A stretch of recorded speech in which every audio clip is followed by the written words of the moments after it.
Fin Nifty and bank Nifty மட்டும் ஒரு பெரிய ஃபாலை ஃபேஸ் பண்ணுது அப்படின்னா அதுக்கு பின்னாடி கேம்பிளிங் இருக்கா இல்லை வேலிடான ரீசன் இருக்கான்றதை இந்த அனாலிசிஸில் பார்ப்போம். ஸோ என்னுடைய மெயின் அனாலிசிஸில் ஃபின் நிஃப்டி சைடு ஒரு நல்ல மூமெண்டம் கொடுக்கலாம் அப்படின்னு சொல்லியிருப்பேன். காலையில் மார்க்கெட் ஓப்பனிங்லேயே அந்த நல்ல மூமெண்டம் கிடைச்ச பிறகு மார்க்கெட் வேலிட்டிலிட்டியில் புட் சைடு வந்து தான் ஆஃப்டர்நூன் திரும்ப எதிர்பார்த்தப்ப ஒரு 10-15 போல் மார்க்கெட் நேரோவாக அப்சைட் மூவ் ஆச்சு. ஸோ அப்போவே கிளியர் கட்டாக மார்க்கெட் ஒரு வேலிட்டிலிட்டி மூடில் போயிடுச்சு அப்படின்னு தெரிய ஆரம்பித்த பிறகு எந்த ஒரு மூமெண்ட்டுமே இல்லாமல் இருந்துச்சு. ஸோ அங்கேயே ஒரு டவுட் கிரியேட் ஆச்சு.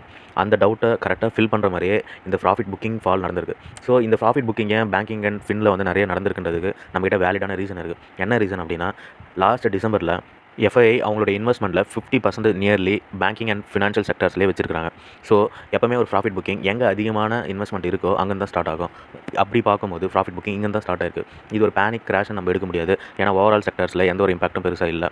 எனக்கு தெரிஞ்ச வரைக்கும் இந்த செக்டரில் ப்ராஃபிட் புக்கிங் நடந்து infra, reality and oil and gas, then metal, இந்த 4 செக்டர்லையும் இதுக்கப்புறம் இன்ஃப்ளோ நடக்கிறதுக்கான வாய்ப்பு இருக்குது. அதாவது அதிகமான இன்வெஸ்ட்மெண்ட்ஸ் உள்ளே போகிறதுக்கான வாய்ப்புகள் இருக்குது. லெட்ஸ் சீ பார்ப்போம்.